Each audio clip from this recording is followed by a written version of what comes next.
Back in episode 161 of Toy Train Tips and Tricks, we learned how to crawl our way through Lionel's post-war rolling stock numbering system to determine the class, rating, appearance, and load of Lionel's period cars. In episode 168, we did the same for Lionel's post-war steam locomotives, deciphering what locomotive numbers can tell us about type and quality. Hello again, this is Mike with another episode of Toy Train Tips and Tricks, and this time we're looking at Lionel's numbering system for post-war diesel and electric locomotives. And we'll learn that sometimes these numbers make perfect sense, and other times... One thing you can know, however, is that all Lionel post-war diesels and electrics can navigate O27 curves and most O27 turnouts except GG1s, Trainmasters, and Bud cars. All other models will run well on either O or O27 track, regardless of how they were cataloged. So let's get started.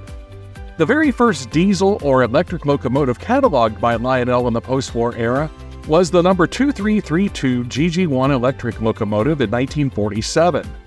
This was a curious number as the 2000 series of steam locomotives were all marketed as O27 models, whereas the GG1 was fully an O-gauge model, unable to operate on O27 curves or turnouts. Steam locomotive practice would have dictated this model should be numbered in the 700 series, a top-of-the-line O-gauge only model. There's an apocryphal story that a Lionel employee, lacking any other official number for the model, described the new model in a memo as the 2332 type, meaning the number of wheels and the number stock. Thus, the number 2332 is the first of the post-war O-gauge electric models, and subsequent models in this series suffer from a rather chaotic numbering system, as we will see. 1948 saw the introduction of the next such model, the classic F3. The next available number after 2332 was 2333, and both Santa Fe and New York Central versions of the model shared this number. A bit of order returned to Lionel diesels in 1949, sort of, with the introduction of the number 622 NW2 switcher.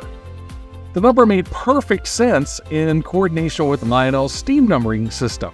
A quality O-gauge model with an O27 counterpart should be in the 600 series, but instead of putting the identical O27 model in the 2000 series like the steam locomotive, Lionel simply added a 0 to the number, creating a brand new 6000 series with the O27 number 6220. Perhaps they thought that an O27 diesel in the 2000 series would be confusing amongst the GG1s and F3s.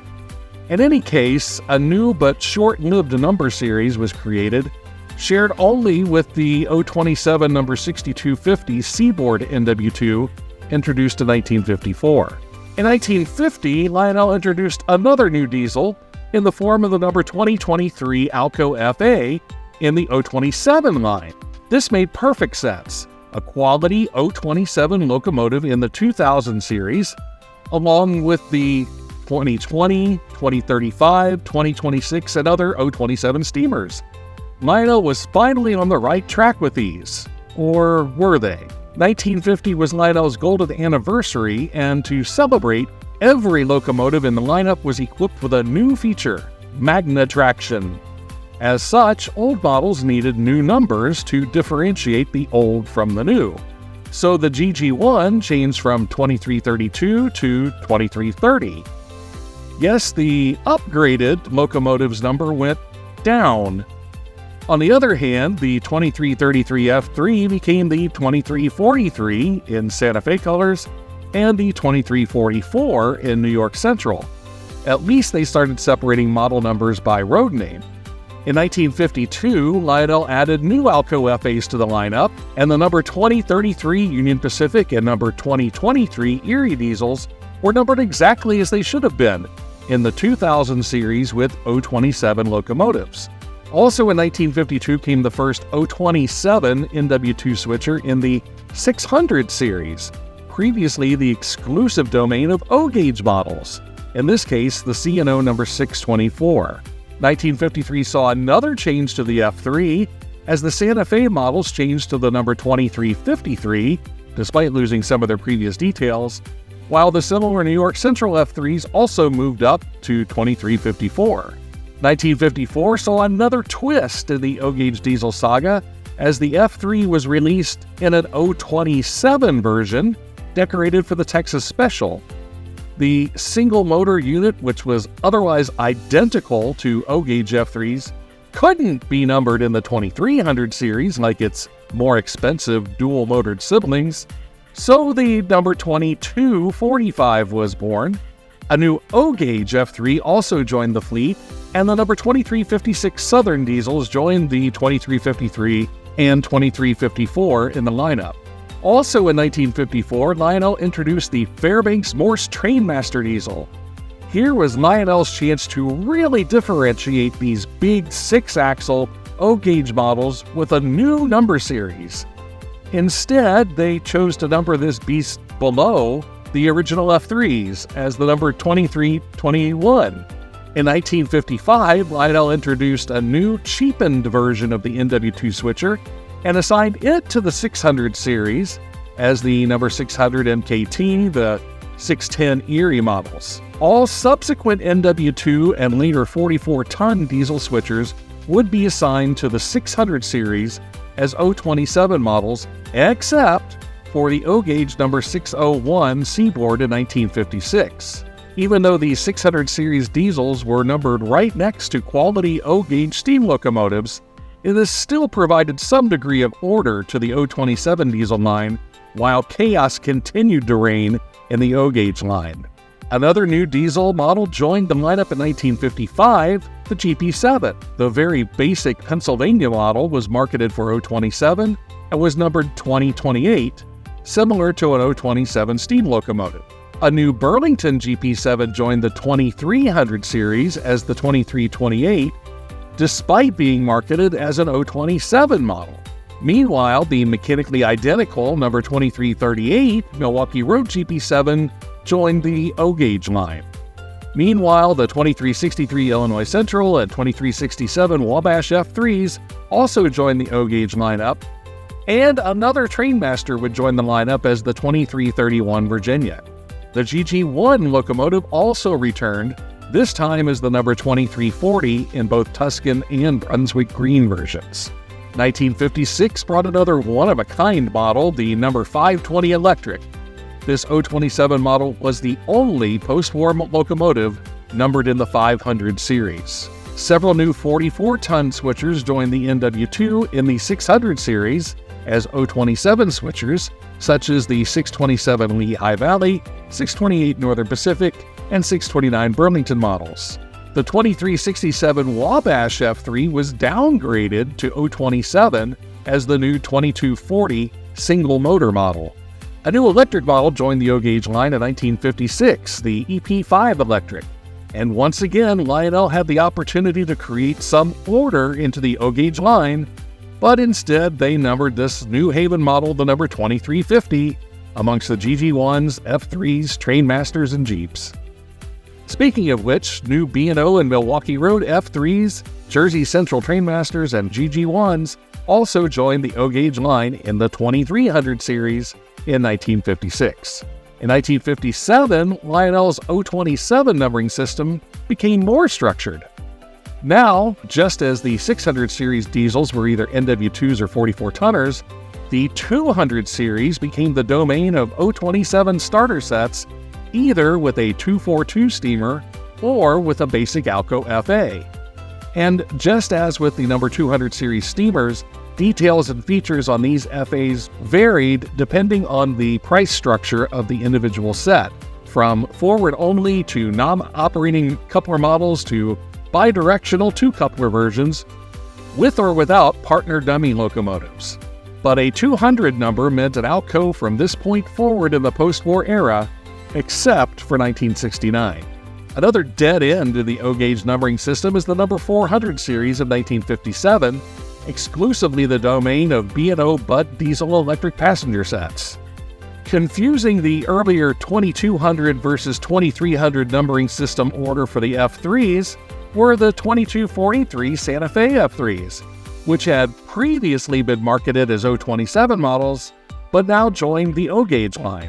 The 2300 series added new Milwaukee Road EP5s, Rio Grande and Canadian Pacific F3s in O-gauge in 1957. And in 1958, another 2300 series O27 GP7 appeared, the 2337 Wabash, while a new GP9 diesel and Minneapolis and St. Louis colors joined the 2300 series as an O-gauge model, along with the new rectifier electric locomotive in Virginian colors. More confusion reigned as a single-motor New Haven Fs numbered 2242 joined the O-gauge line. Pennsylvania EP5 2352 also appeared as an O-gauge model, along with new 2383 Santa Fe F3s. In 1959, more order came to the O27 line as stripped-down single-direction Alco FAs joined the number 1001 Scout-type steamers as power for basic, uncatalogued sets. Don't confuse 1000 series FAs like the 1055 Texas Special with their 200 series counterparts.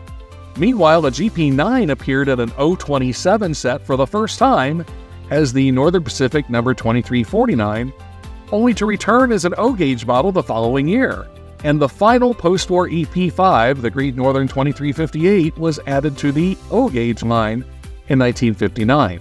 The only new diesel in the O-gauge line for 1961 was the Boston and Maine GP9 2359.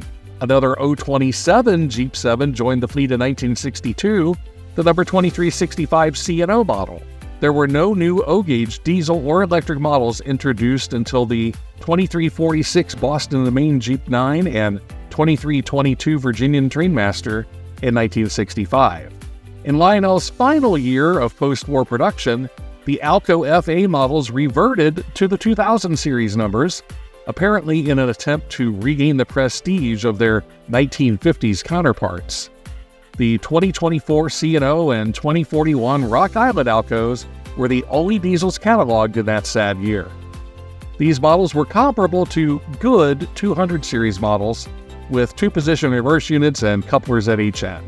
So, to recap, 200 series diesels are all Alco FAs made between 1957 and 1968, regardless of their features, similar in cost to 200 series steam locomotives of the same time period. 400 series locomotives are B&O butt diesel cars marketed as O-gauge models only. 500 series locomotives consist only of the number 520 electric locomotive for O27. 600 series locomotives are NW2 switchers made after 1955, regardless of O or O27 status or features, and all 44-ton switchers. 1000 series locomotives are basic Alco FAs for cheap O27 and uncatalogued sets. 2000 series diesels are Alco FAs made before 1957 or during 1969, regardless of features or quality, as well as the number 2028 Pennsylvania O27 Jeep 7. 2200 series diesels are single motor F3 models and may be designated as either O or O27. 2300 series diesels and electrics include double and single motor F3s, all Trainmasters, all GG1s, all GP9s, all rectifiers, and EP5s, and most GP7s, regardless of their status as O or O27 models. 6200 series diesels include the 6220 and 6250 O27 NW2 switchers. So, Lionel's diesel numbering system is quite confusing, far more so than their steam locomotive lineup. The O27 line makes more sense numerically than the O-gauge line. Different models and different features can all share the same number system. You really have to compare model by model what you're getting. So, as confusing as it may be, I hope this video has shed a little light on Lionel's post-war diesel and electric models, and I hope you enjoyed this video as much as I enjoyed making it. If so, please like the video, leave a comment, and tell your friends and neighbors. Keep the trains running, and we'll catch you next time on Toy Train Tips and Tricks.